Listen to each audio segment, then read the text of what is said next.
It's never easy to win an elimination game. Never easy to take a professional sports team and end their season, regardless of the status of the opponent. And last night proved that. I'm not here to say the Devils were their best selves last night, right? They were injured. They were banged up. They were a lesser version of whatever they designed with their roster during the offseason. But I will also tell you this. I did spend part of my childhood in New Jersey. A lot of my friends are Devils fans. They were being very melancholy pregame. Oh, take it easy on us. Oh, don't beat up the team that's hurt. And I wrote back, they're going to put up a fight, right? I knew because it's an elimination game and professional athletes are competitive individuals, it's not going to be easy. So last night, to put it mildly, not easy for the Carolina Hurricanes. But they found a way to get it done. Did they give up 3 goals in the first period? Yeah. Yeah, they did. Did they give up the go-ahead goal after storming back and scoring 3 goals in 6 minutes? Yeah. And tied at 3, and the place was electric, and everybody, all the momentum was on the Canes side, and then Nico Hischier scored. Whew, that felt real, like a wind out of the sails moment. Did Pyotr Kochetkov struggle at times? Yes. Did the guys in front of him struggle at times? Absolutely. Yeah. Did they do the most Canes thing of the season, which is have a billion really good looks and have a hard time finishing? Yes. But none of that stopped them. And they came back, and it took 2 overtimes, and they won the game. And that right there should not be underappreciated just because it was the Devils or just because they were hurt or just because now you have to play whoever. No, appreciate winning a playoff series. Rod Brind'Amour, the head coach, talked after the game about the thought and the mindset in the locker room after what could only be described as a rough first period. Let's try to get back in the game. That was kind of the message. Let's see what can happen. Let's see if we can close the gap, give it a chance. And the guys did, clearly. From that point on, it was exactly the way we need to play. Over time, it just kept getting better and better. And, it was one of those games where, you watch it after overtime and you don't score and you don't score. You're like, oh, I just kept sitting there going, But I give the guys so much credit because there's not many games that even when we don't play well, that we don't get back in a game.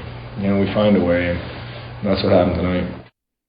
The Canes, we talked about it pregame, right? You just wanted to win the game. You wanted to advance. You could also send a message. That's a message from the Carolina Hurricanes to everybody else. We're never dead. You may think you have us right where you want us. We're never dead. That's what the Canes were saying. I referenced the Mahomes stat yesterday. I want to make sure I say, because I don't know if I had it exactly right yesterday. Patrick Mahomes wins 52.9% of his games in the regular and postseason after his team falls behind by double digits. So if he is trailing by 10 or more, he wins that game 52.9% of the time.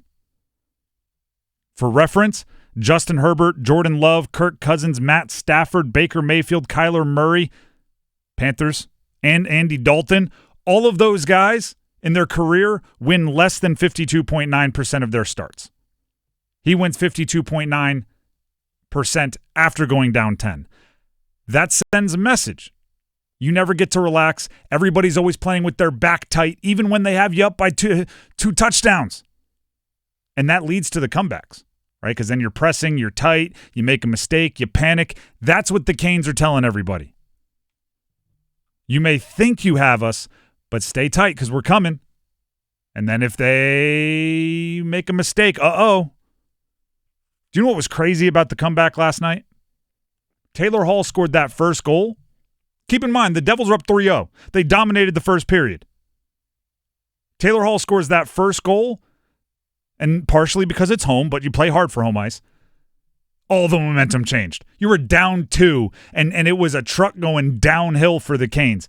Everything changed. You could feel the Devils go, uh-oh. It's like you have a 2-goal lead. What are you saying, uh-oh for? Yeah, we're sitting there like, they just need to get that one. Just get the one. Then they score the next one, and it's like, all right, well, it's definitely going to be tied. Mm-hmm. It's definitely. We'll see how it plays out, but they're getting another. Svetch scores the third, place erupts.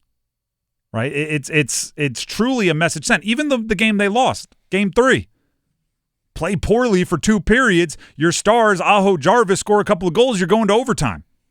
They're never out of it. I'm going to say a statement here that I understand is completely ridiculous. Okay. I understand the ridiculousness, but I'm going to say it anyway. If you take away the 3 goals he gave up in the first period, I kind of like the night for Pyotr Kochetkov. Like, if you remove the first 20 minutes of his 80-plus minutes on the ice, yeah, but there's a lot to build on there. You can also say that about the entire team. I think you could say about the entire team if you remove the first 30 minutes. They played great. Kochetkov, it's like, well, still control your rebounds, right? Still, there's a few, like, wasn't the ideal performance, but I think there's something to build off of there, and it shows the darn mental fortitude of the individual. Pyotr Kochetkov, you can say whatever you want to say about him. In the last 24 hours, I feel like I've heard everything said about that guy. The one thing you can't say is that he goes in the tank or that he picks up his equipment and goes home. The guy plays. Rod Brind'Amour on Kochetkov's ability to bounce back again from post-game media. He has a real good ability, I think, to just move on. The only changing the goalie at that point wasn't him. I mean, everybody was junk, so it could have been to wake the group up. But maybe if there was another one, but it wasn't on him. That's for sure. I think that's a great message because obviously the goalie always has to wear some of it, right? The goalie you could always help your team out by making a great save, but they were doing him no favors in that first round. So many turnovers. So many first turnovers. Period. Yeah. But so many turnovers. I mean, just look at the second goal. It was Taylor Hall, someone we're going to talk to, decides to take the puck back into traffic in the defensive end, then all of a sudden gives it to Slavin, who has to rush a puck out, turnover, boom, it's in the back of the net. And even if you want to nitpick Kochetkov's rebound control, it's like, well, if he blocked, you can still clear it, right? You can still get there first. It doesn't have to be another shot attempt. Yeah. So there was some like Kochetkov's going to be the one that catches the arrows, but it's all of us that are needing to play better. There was some of that. Was a lot of that. You worry about the confidence of the goalie, right? Because even no matter how much logic you appeal to with somebody, like, hey, it's not your fault. They kind of set you up. Hey, you were in a bad spot. Goalies see numbers on the scoreboard, and sometimes it rattles them. I'm glad they won for Kokoniemi's sake. Took a stick to the face. I used to say this to receivers when you threw it like high over the middle, back when you were allowed to hit receivers high over the middle. You're like, listen, they're going to hit you anyway. You might as well catch it. It's like if you're going to take a stick to the face and need stitches and it's going to be a high stick and you're going to get the 4 minutes of power play, well, you better win the game, right? If the power play didn't come through, it wasn't like the wound healed up. So I'm glad that if he was going to take the hit and draw the penalty, that his teammates backed him up and they got the win. And that's just, I said that game has everything. It had a hot start from the Devils. It had a storm back from the Canes. It had the Devils answering. It had the Canes answering. It had a 40-minute stretch with no goals scored. And Jacob Markstrom standing on his head for a while.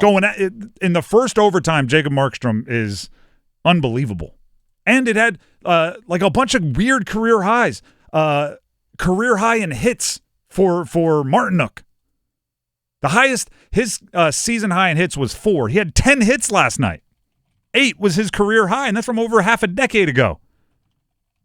Career high in shots on goal for Svech. It had everything last night, including a ticket punch to the second round for the Carolina Hurricanes.